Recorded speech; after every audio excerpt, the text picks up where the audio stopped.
영어에 시너지 효과라는 말이 있습니다. 우리말로 번역할 땐 협력작용 혹은 상승효과 이렇게 소개가 됩니다.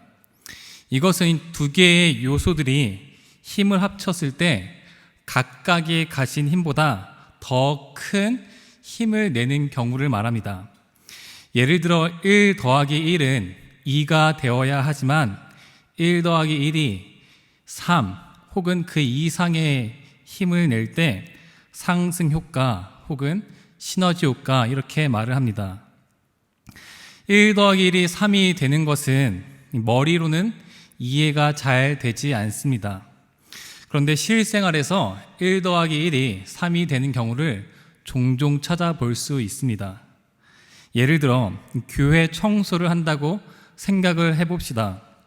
이 본당을 청소하려면 1시간의 시간이 이제 든다고 생각을 했을 때, 그러니까 한 사람이서 1시간의 시간이 든다고 했을 때 두 사람이서 하게 되면 시간이 얼마나 걸릴까요?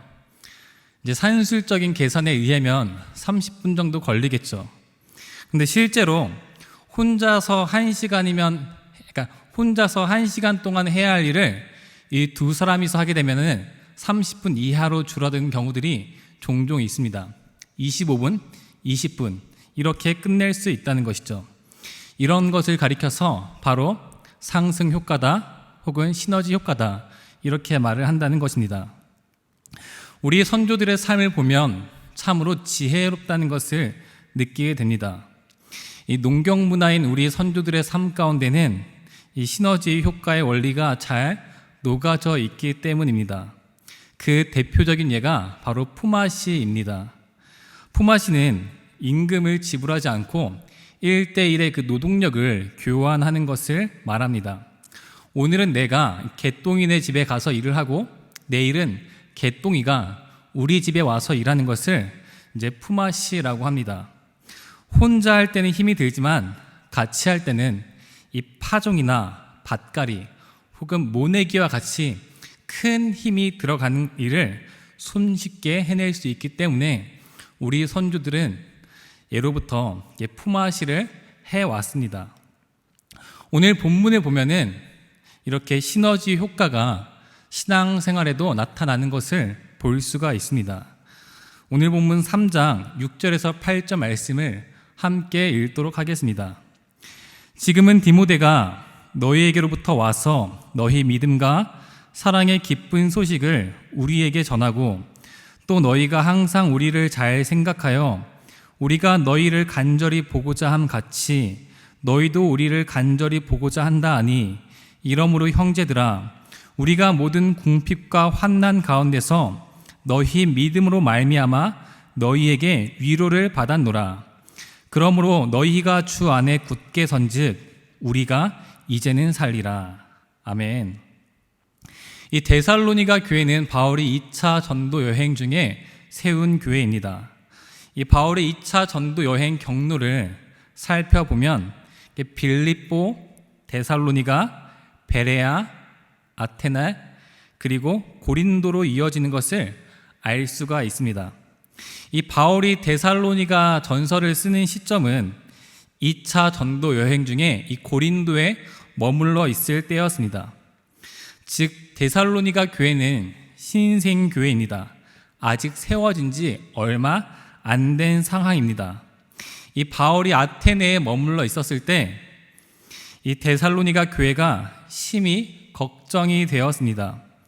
걱정이 되어서 가고는 싶었지만 본문을 보면은 사탄이 방해를 해서 갈 수 없었다고 말을 합니다. 사탄의 방해가 무엇인지 정확히 설명을 하고 있지 않지만 아무튼지 간에 바울은 데살로니가 교회를 그리워하였지만 갈 수 있는 상황이 아니었습니다. 그래서 바울이 아테네에 있을 때 디모데를 데살로니가에 보냅니다. 바울이 디모데를 보내는 목적은 세 가지입니다. 오늘 본문 2절에서 4절 말씀입니다. 다 함께 데살로니가 전서 3장 2절에서 4절 말씀 함께 읽도록 하겠습니다. 우리 형제 곧 그리스도의 복음을 전하는 하나님의 일꾼인 디모데를 보내노니 이는 너희를 굳건하게 하고 너희 믿음에 대하여 위로함으로 아무도 이 여러 환난 중에 흔들리지 않게 하려 함이라. 우리가 이것을 위하여 세움 받은 줄을 너희가 친히 알리라. 우리가 너희와 함께 있을 때에 장차 받을 환난을 너희에게 미리 말하였는데 과연 그렇게 된 것을 너희가 아느니라. 아멘. 바울이 디모데를 데살로니가 교회에 보낸 것은 세 가지 목적이 있습니다. 첫 번째로 데살로니가 교인들의 그 믿음을 굳건하게 하려는 것입니다. 두 번째로 환난 가운데 있는 그들의 상황을 위로하는 것입니다. 세 번째로 환난 가운데 그들의 믿음을 흔들리지 않게 하는 것입니다. 바울이 디모데를 보낸 이유는 데살로니가 교인들의 믿음을 세우기 위함이었고 위로하기 위함이었습니다. 그런데 디모데가 바울에게 놀라운 소식을 가지고 옵니다. 이 데살로니가 교회의 교인들이 지금 믿음으로 잘 세워져 있다는 것입니다.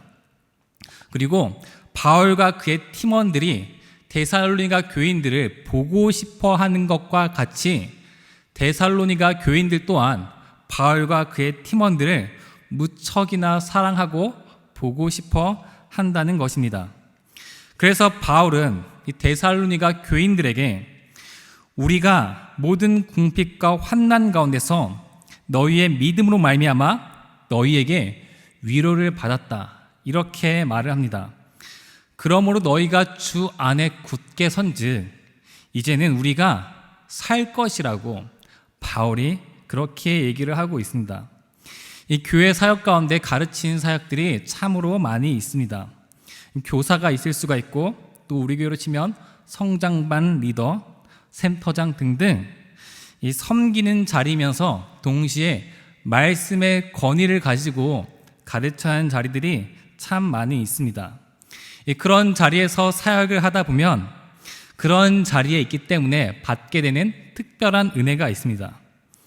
예수님에 대해서 정말 아무것도 몰랐는데 그 사람에게 하나하나 가르쳤는데 어느 날 이 사람의 믿음이 부쩍 성장해 있는 것을 볼 수가 있습니다. 그럴 때면 내가 양육한 이가 성장하는 것을 보면서 내가 더 은혜를 받는 경우들이 있습니다. 이것이 바로 믿음의 상승 효과, 시너지 효과다라고 말을 합니다. 이 형제가 자란 믿음을 보면서 내가 더 은혜를 받고 내가 더 세워진다는 것입니다. 데살로니가 교인들의 믿음이 세워짐에 따라 사도 바울의 믿음 또한 더욱 굳건해졌습니다. 오늘 말씀 7절 8절 말씀을 다시 한번 읽도록 하겠습니다.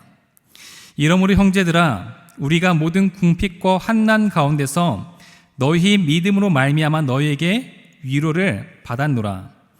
그러므로 너희가 주 안에 굳게 선즉 우리가 이제는 살리라. 아멘. 이 고린도에 있는 사도 바울의 상황이 조금 힘들었던 것 같습니다. 형제들아 우리가 궁핍하고 환난 가운데 있는데 너희의 믿음 때문에 우리가 위로를 받았다. 너희가 주 안에서 굳게 선 것 같이 이제는 우리가 주 안에서 살 것이다, 이렇게 말을 합니다. 사랑하는 금강의 성도 여러분, 이렇게 신앙생활은 함께 하는 것이고 서로의 믿음을 보면서 나의 믿음이 더 성장해야 하는 것입니다. 함께 신앙생활하면서 서로를 바라볼 때 더욱더 믿음이 세워져 가는 그런 공동체 되기를 축원드립니다. 말씀을 생각하며 기도하겠습니다.